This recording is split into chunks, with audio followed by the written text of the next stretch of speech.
ሰላም ጤና ይስጥልን ውድ የአዲስ ሕይወት ዝግጅት ተከታታዮች፣ በዛሬው ፕሮግራማችን ስለ ግላኮማ ምንነትና ሕክምና እናስቃኛችኋለን። መልካም ቆይታ።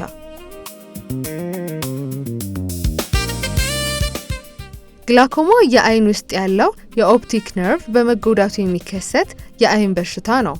ብዙ ጊዜ ከፍ ያለ የአይን ውስጣዊ ግፊት ወይም አይ ፕሬሸር ጋር ይያያዛል። ግን መደበኛ ግፊት ወይም ግላኮማ ሊከሰት ይችላል።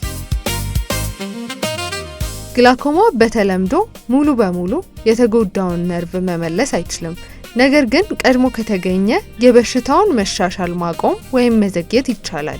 ሕክምናው የአይን ጠብታዎች፣ ሌዘር ሕክምና ወይም ቀዶ ጥገና ሊሆን ይችላል። ግላኮማን ሁልጊዜ ሙሉ በሙሉ መከላከል ባይቻልም በቶሎ ማወቅና የአይን ነርቭን ከተጨማሪ ጉዳት መጠበቅ ይቻላል። እንግዲህ ግላኮማ ስንል ካሉት የአይን ችግሮች አንደኛው ሲሆን የአይን ግፊት ከመጨመር ጋር ተያይዞ የሚመጣ የአይናችንን ነርቭ የሚጎዳ አይንን ከጭንቅላት ጋር የሚያገናኝ ነርቭ አለ። ያንን የሚጎዳ የአይን ህመም ነው ማለት ነው።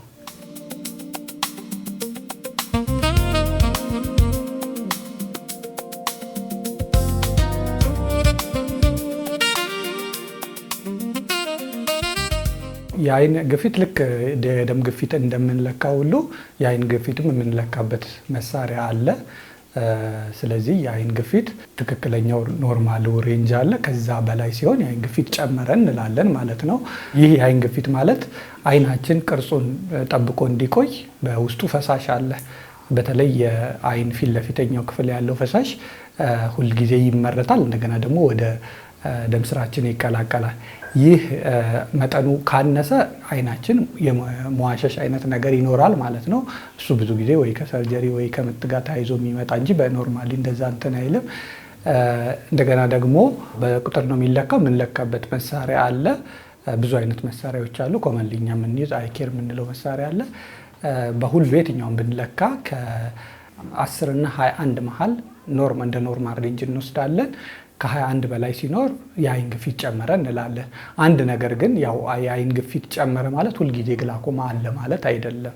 የአይን ግፊት ከፍ ብለው ግላኮማ የነርቭ ጉዳት እንደማለት ነው። እሱ የማይኖርበት ጊዜ አለ።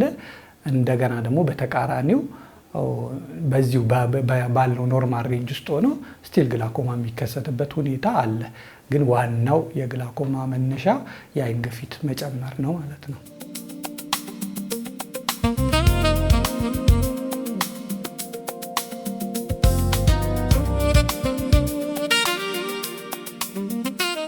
ተጋላጭ ከምንላቸው ነገሮች ጋር ተያያዥነት ያለው ነው።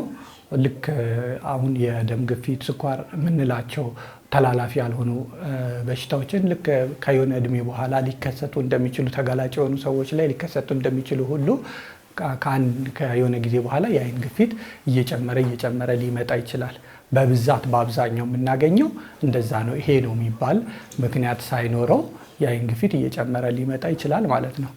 ግን ምክንያቶቹ እሱ ብቻ ሳይሆን ሌሎች ምክንያቶች አሉ። ለምሳሌ አንዳንድ መድኃኒቶች አይን ላይ የምንጠቀማቸው ሊሆን ይችላል። አጠቃላይ ደግሞ በሚዋጥ ወይ በሚወጋ የሚሰጡ አንዳንድ መድኃኒቶች ለረጅም ጊዜ ስንጠቀማቸው የአይን ግፊትን የሚጨምሩ መድኃኒቶች አሉ። ሌሎች ምክንያቶችም ከአይን ሲመታ ለምሳሌ ከምጥ ጋር ተያይዞ ከሌሎች የአይን ኦፕሬሽን ጋር ተያይዞ ከነዚህ ነገሮች ጋር ተያይዞ የአይን ግፊት እንዲጨምር ሊሆን ይችላል። በዋናነት ግን ይሄ ነው የሚባል ኮዝ ሳይኖረው ከእድሜ ጋር ተያይዞ ይመጣል ማለት ነው። ከፍ ያለ እድሜ ውስጥ እንዳለ ሁሉ ግን ህፃናት ገና የተወለዱ ጨቅላ ህፃናት ላይ ከአፈጣጠር ጋርም ተያይዞ ከፍ እንዲል የሚሆንበት ምክንያት አለ። እሱ ብቻውን በሌላ እንትን የሚታይ ነው ማለት ነው።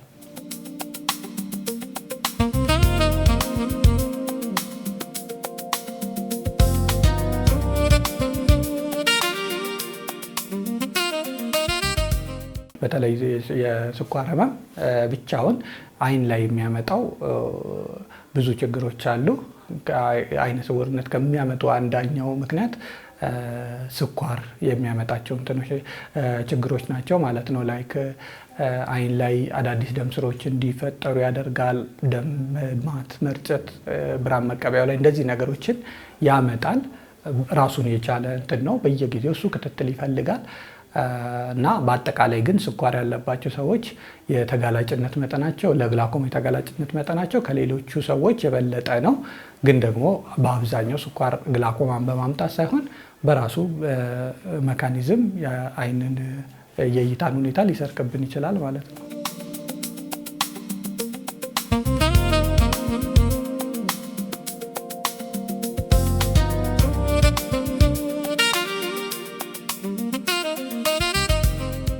የግላኮማ መጥፎ ክፍሉ ምንድነው? ምንም ምልክት አለማሳየቱ ነው። በተለይ በመጀመሪያዎቹ ደረጃዎች የነርቭን በብዛት ጎድቶት የጉዳት መጠን ከፍተኛ ደረጃ እስኪደርስ ድረስ ምንም ምልክት ላያሳይ ይችላል። ከዛ በኋላ እይታው ቀስ እያለ እየቀነሰ ይመጣል ማለት ነው። እይታ በቀነስ ደረጃ ሲደርስ ምናልባት ከፍተኛ ደረጃ በደረሰበት ሁኔታ ሊሆን ይችላል እና የመጀመሪያው የአይን ግፊት ከፍ ባለ ቁጥር መጀመሪያ ደረጃም ላይ ቢሆን አንዳንድ የግላኮማ የሚያመጡ ምክንያቶች የአይኑን ግፊት በከፍተኛ ደረጃ ሊጨምሩ ይችላሉ። ያን በሚሆንበት ሰዓት የአይናችን ብሌን ፈሳሽ ሊይዝ ይችላል፣ ውሃ ሊቋጠር ይችላል ማለት ነው። እንደዛ በሚሆንበት ሰዓት ያ እይታን ይቀንሳል።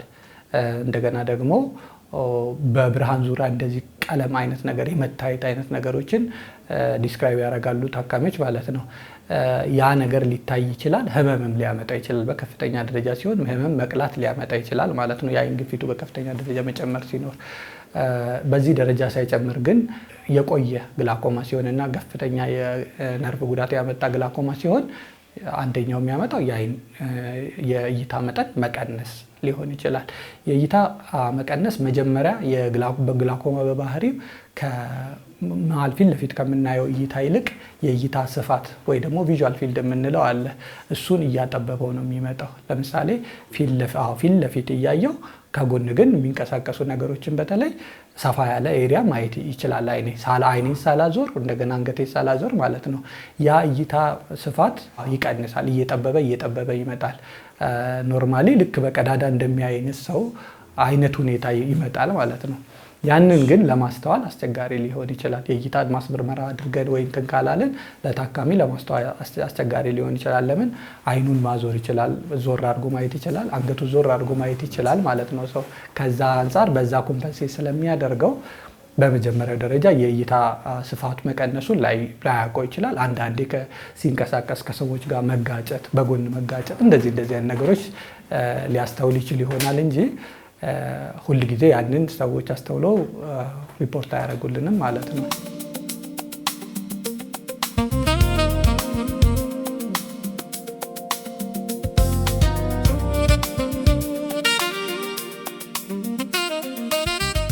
በተለይ እድሜ ከ40 ዓመትን እንደ ከት ፖይንት እንወስደዋለን። ከዛ በላይ ሲሆን ግላኮማ ተጋላጭ የሆነበት እድሜ ነው የሚሆነው።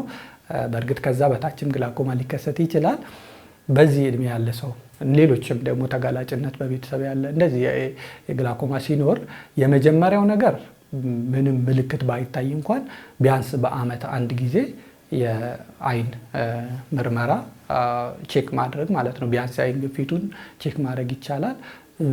ከዛ ባለፈ ደግሞ ነርቭን ያለበትን ሁኔታ ማየት ይቻላል።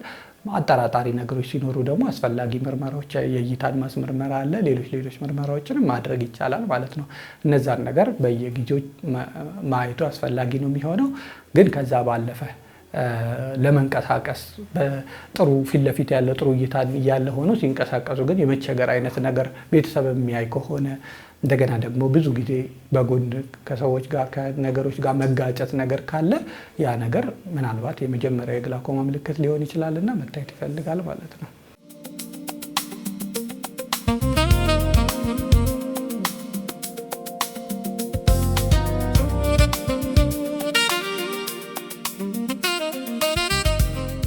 በእኛ ሀገር በጣም ትንሽ አንድ እንትን የሚኖረው በቂ ሪሰርቾች የሉ። በተለይ ኮሚኒቲ ቤዝድ የምንለው ላይክ ማህበረሰብ አቀፍ አጠቃላይ የሆነ ዳታውን ለማየት ማለት ነው በቂ እንትኖችን ላናገኝ እንችላለን። ግን ደግሞ በሆስፒታል ላይ ለምሳሌ የሚመጡ ታካሚዎች ላይ ያለውን እንትን በብዛት የተጠኑ እንትኖች አሉ። ግን አጠቃላይ ያለውን የግላኮማ ምን ያህል ቁጥር ያለ የሚለው ወይ ደግሞ ፕሪቫለንስ የሚለውን አንድ የተጠና ጥናት ላይ የሚያሳየው ከ40 ዓመት በላይ ባሉ ሰዎች ላይ ከ40 ዓመት ብቻ በላይ ነው የተጠናው። በዛ ማህበረሰብ ላይ እስከ 10% የሚሆን የግላኮማ መጠን እንዳለ ይጠቁማል ማለት ነው። ያ ማለት በጣም ትንሽ የምንለው ቁጥር አይደለም፣ በጣም ብዙ ነው። ከ10 ሰው አንድ ሰው እንደማለት ነው። እድሜያቸው ከ40 ዓመት እና ከዛ በላይ የሆኑ ሰዎች ላይ ማለት ነው።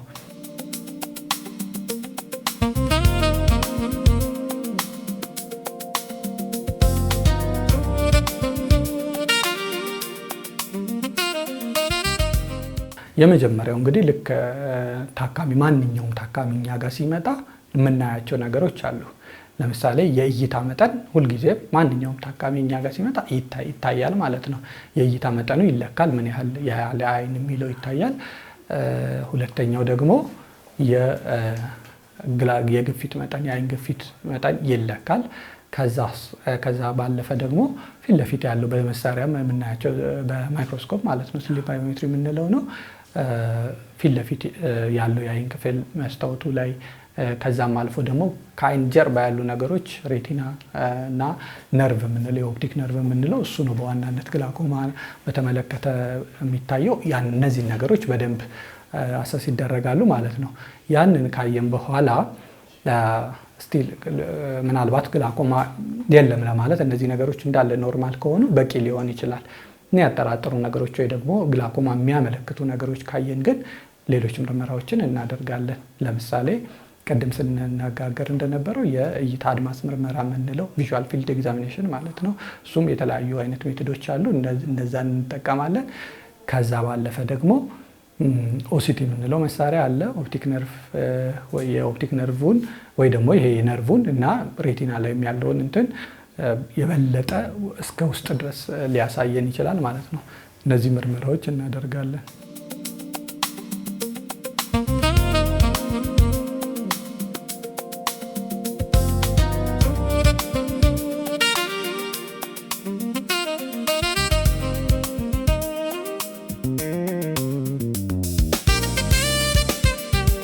አንድ በዚህ እንትን ላይ የሚያዳምጡን ሰዎችን በደንብ በተለይ ግላኮማ ጋር በተያያዘ ሕክምና ላይ ያሉ ሰዎች በደንብ ማወቅ ያለባቸው ነገር የግላኮማ ሕክምና ዓላማው ምንድን ነው የሚለው ነው። የመጀመሪያው ነገር የመጀመሪያው ዓላማ የግፊቱ መጠን በኖርማል ሬንጅ እና ታርጌት እናስቀምጣለን። ኖርማል ሬንጅ ብቻ ማድረግ ሳይሆን ለምሳሌ ከፍተኛ የግላኮማ የነርቭ ጉዳት ያለው አይነት አይን ላይ ሲሆን ታርጌታችን ከነበረውም ዝቅ ያለ ነው የሚሆነው እና በዛ ሬንጅ ማድረግና ዝቅ ማድረግ ነው የአይን ግፊትን ማለት ነው እንጂ ምናልባት የተጎዳ እይታ ካለ እይታ የቀነሰ ካለ በእነዚህ መድኃኒቶች ላይመለስ ይችላል ማለት ነው ያ እይታ።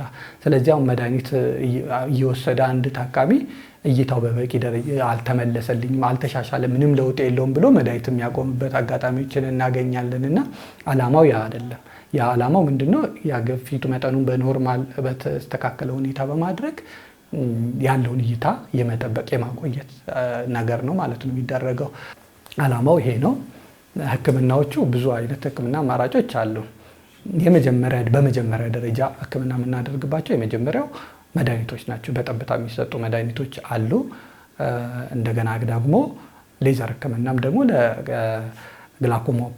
ለግላኮማ አንድ የመጀመሪያ ደረጃ ከምንጠቀማቸው አማራጮች ነው ማለት ነው። ወይ መድኃኒት ወይ ሌዘር ህክምና እነዚህን እናደርጋለን። ከዛ ባለፈ በመድኃኒት በበቂ ደረጃ የማይስተካከል አይነት ግላኮማ ካለ ከዛን ወደ ኦፕሬሽን ልንሄድ እንችላለን ማለት ነው፣ የግላኮማ ኦፕሬሽን። ስለዚህ ሶስቱ አማራጮች ናቸው ማለት ነው፣ መድኃኒት፣ ሌዘር ህክምናና የግላኮማ ሰርጀሪ። እነዚህ ሶስቱ አማራጮች አሉ።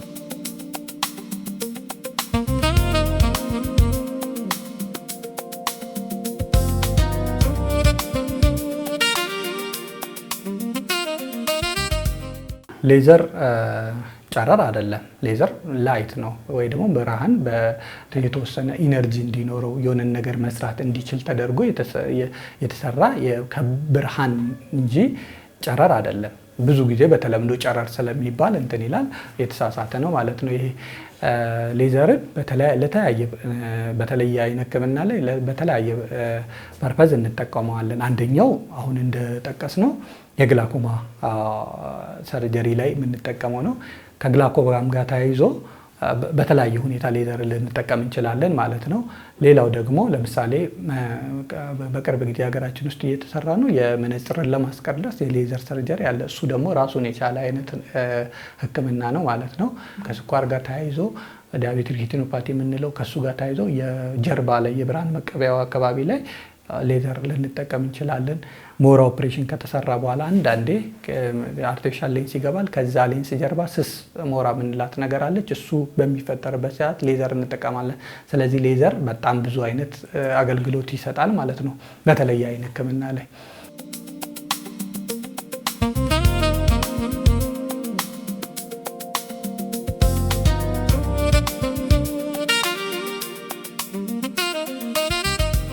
ላይክ አይን ከፍቶ ኦፕሬሽን ማድረግን የሚያስቀርልን በጣም ጥሩ አማራጭ ነውና ሁሉም ለምሳሌ ሰርጀሪም ሲሰራ የተወሰነ ሪስክ ይኖረዋል አይደለ?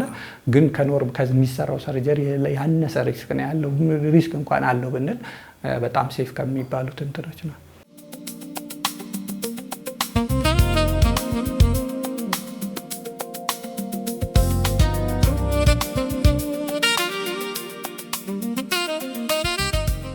የመጀመሪያው ቀጥታ በሰርጀሪ የሚታከሙ አይነት አንዳንድ የግላኮማ አይነቶች አሉ። ግላኮማ አንድ አይነት ህመም ብቻ አድርገን ሳይሆን የምንወስደው ብዙ የአይን ህመሞች ብዙ አይነት ስላለው ማለት ነው። አንዳንዶቹ ለምሳሌ ከተለያየ የሚመጡ በሰርጀሪ የሚሰሩ ቀጥታ በሰርጀሪ ሊሰሩ የሚችሉ የግላኮማ አይነቶች አሉ። ግን ደግሞ በብዛት የምናየው የግላኮማ ከእድሜ ጋር ተያይዞ የሚመጣውን የግላኮማ አይነት ስናስብ የመጀመሪያው ነገር በሰርጀሪ ሳይሆን መድኃኒት ወይ ደግሞ ሌዘርን እንደ አማራጭ ከሁለቱ እንጠቀምና በዛ በበቂ ደረጃ ያልተስተካከለ የግፊት ሁኔታ ካለ ያንን ግፊት ሁኔታ ለማስተካከል ወደ ሰርጀሪ ልንሄድ እንችላለን ማለት ነው።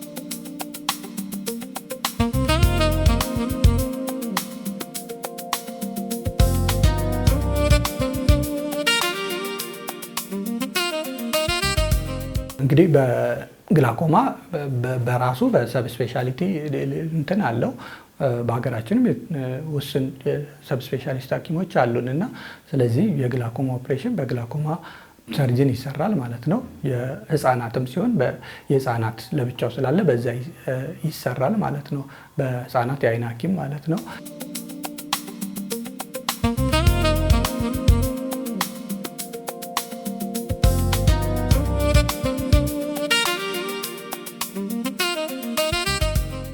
በአጋጣሚ ዛሬ የሰራናቸው በእርግጥ በብዛትም የሚታየው የሞራ የአይን ሞራ ጎርዶች ማለት ነው በብዛት አለ። 5 ኦፕሬሽኖችን ዛሬ ሰርተን ወጥተናል። 4ቱ የአይን ሞራ ግርዶሽ ያለባቸው ታካሚዎች ነበሩ። አንድ ደግሞ ከመንሸዋረር ጋር ተያይዞ ያንን ለማስተካከል የተሰራ ኦፕሬሽን ነበር የነበረው። ስለዚህ በዚሁ አጋጣሚ ብዙ ሰዎችም እንትኑ የላቸውም አዌርነስ ወይ ደግሞ ግንዛቤው የለምና በተፈጥሮ ያለ ነው አይስተካከልም ተብሎ እንትን ይላል። አይናችን ወይ ወደ አፍንጫ ውስጥ አንድ አይን ወደ አፍንጫ ሊዞር ይችላል፣ ወይ አንዳንዱ ደግሞ ወደ ውጭ ሊዞር ይችላል። የአይን የመንሸዋረር እንትን ማለት ነው። በብዛት በልጅነት ይመጣል። ሳይታከም ሲቀር ግን እይታንም ሊጎዳ ይችላል። ያ ምን ያመጣል ማለት ነው? እይታ መቀነስን ያመጣል። ግን ደግሞ ገጽታንም በብዙ ይቀይራል እና ያንን ለማስተካከል ኦፕሬሽን ይሰራል። ለብቻው የሚታይ ነው። አንደኛው እሱ ነበር። አብዛኛው ግን የሞራ ኦፕሬሽን ነበር።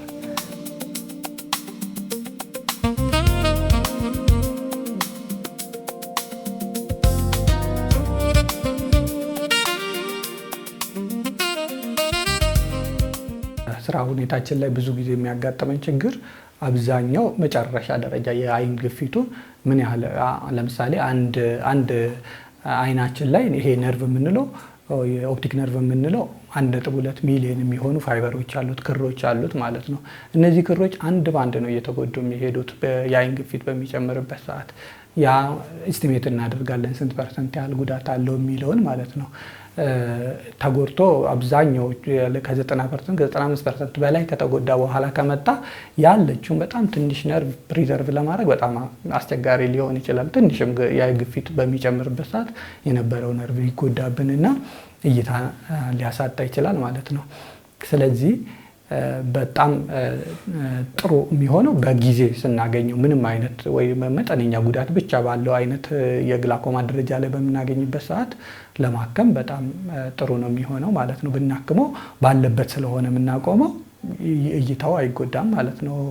የተወሰነ ነርቭ ጉዳት እንኳ ቢኖር ኦፕራሲዮን ጋር ሳይደርስ እንትን ሊል ይችላል፣ ሊስተካከል ይችላል። ለረጅም ጊዜ በመድኃኒት ያሉ ኮንትሮል ተደርጎላቸው ያሉ ታካሚዎች አሉ።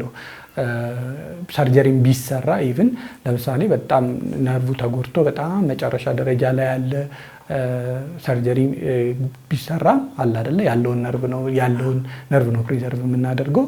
ጉዳቱም ከፍ ያለ ስለሆነ አስቸጋሪ ነው የሚሆነው። ግን ደግሞ በቂ ነርቭ ባለበት ሁኔታ በጣም በከፍተኛ ደረጃ ባልተጎዳበት ሁኔታ ሲሆን ኦፕሬሽንም ቢሆን ውጤቱ ጥሩ ያማረ ይሆናል ማለት ነው።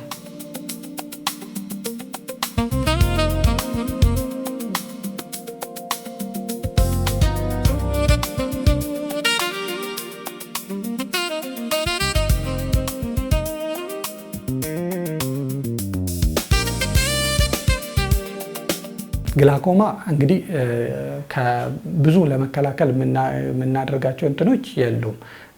ከዛ ይልቅ ግን የምንከላከለው ጉዳቱን ከፍተኛ ያለውን ጉዳት ነው እና እሱም በምንድን ነው የምናደርገው ስንል እንደነበረው ስክሪኒንግ ያስፈልጋል ማለት ነው። በየትኛው በሌሎች ችግሮችም ላይ በየጊዜው መታየት ልምድ ቢኖር በጣም ጥሩ ነው። የአይንም ጋር ተያይዞ በየጊዜው የአይንን ምርመራ የአይንን ሁኔታ ቼክ ማድረግ ቢቻል ቢያንስ ይሄን የአይን ግፊት ማየት እንችላለን። የአይን ግፊት ላይ መጨመር ትንሽ ምልክቶች የምናይ ከሆነ ያኔ በጊዜ ለይተን የግላኮማ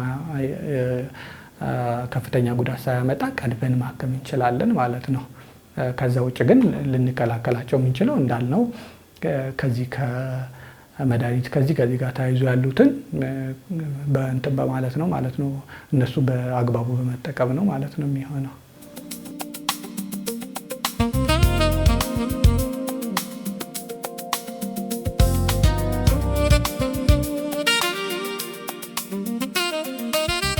እንግዲህ ለታካሚዎቻችን ያለኝ መልእክት አንደኛው ነገር ስንነጋገር እንደነበረው ግላኮማ የሚታከመው የአይን ግፊቱን ለማስተካከል እንጂ እይታውን ለማስተካከል ስላልሆነ ክትትል ላይ ያሉ ታካሚዎች በተለይ መድኃኒት እየወሰዱ መድኃኒቱ ምንም ለውጥ አላመጣም በሚል መድኃኒት ማቆም በብዛት የምናየው ነገር ስለሆነ ተገቢ አይደለም። መድኃኒትን በትክክል መውሰድና ያለንን እይታ ማቆየት ይኖርብናል። ያን የሚል መልእክት ይኖረኛል። ስለዚህ ሁልጊዜም ቢሆን ይሄ መታየት ያለባቸው የአይን ግፊት፣ የነርቭ ሁኔታ፣ እነዚህ ነገሮች እያየን ከሐኪም ጋር እየተነጋገርን ነው መታከም ያለበት። ከዛም ባለፈ ግን በአጠቃላይ በተለይ የግላኮማ አንድ ሰው ላይ ሲኖር ቤተሰብ ይኖራል። እናት አባት ላይ ሲሆን ልጆች፣ በተለይ 40 ዓመት አካባቢ የደረሱ እህት፣ ወንድም፣ እነዚህ ሰዎች ቢያንስ ቼክ ማድረግ የግላኮማ ሁኔታ ምን ላይ ነው ያለው የሚለውን ሄዶ የአይን ግፊት ቼክ አድርጎ የነርቭን ሁኔታ ቼክ አድርጎ አስፈላጊ ከሆነ መድኃኒት መጀመር፣ ኖርማል ከሆነ ደግሞ ያንን ማወቅ ያስፈልጋል ማለት ነው። አጠቃላይ ግን ማንኛውም እነዚህ ተጋላጭነት ያላቸው ሰዎች እንደዚህ እድሜ ከ40 ዓመት በላይ ተጓዳኝ ህመሞች እንደ ስኳር፣ የደም ግፊት ያለባቸው ታካሚዎች እነዚህ በአጠቃላይ የአይን ምርመራ አድርጎ እነዚህ በጊዜ መታከም ያለባቸው እንደ ግላኮማ ያሉ ነገሮችን መለየት ያስፈልጋል ማለት ነው። ከዛ ባለፈ ግን ሌሎች ህክምና አሁን ስለ ህፃናት እያወራን ነበር። ሌሎች ከአለርጂ ጋር ተያይዞ ያሉ የምንጠቀማቸው መድኃኒቶች በአግባቡ በሐኪም ታዞ መሆኑን ማረጋገጥ መቻል አለብን። ምክንያቱም የራሳቸው የሆነ መድኃኒት ማንኛውም መድኃኒት የራሱ የሆነ የጎንዮሽ ጉዳት ስለሚኖረው ማለት ነው። በግላኮማ ዙሪያ ይዘንላችሁ የቀረብነው ዝግጅት ይህንን ይመስል ነበር። በዚህም ጠቃሚ የሆነ ግንዛቤን እንዳገኛችሁ እምነታችን ነው። ሳምንት በሌላ ርዕሰ ጉዳይ እንጠብቃችኋለን። እስከዛው መልካም ቆይታ።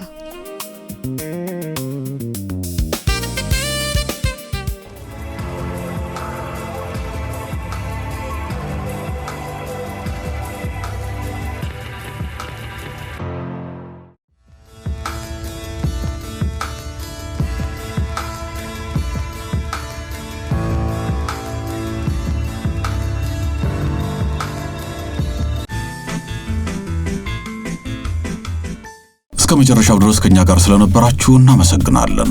የምናዘጋጃቸውን አዝናኝ ቪዲዮዎች ማየት ከፈለጋችሁ እዚህ ጋር ጠቅ ያድርጉ። ሰብስክራይብ የሚለውን ደግሞ እዚህ ጋር ጠቅ ማድረግ እንዳትረሱ። በቀጣይ ቪዲዮ እንገናኝ።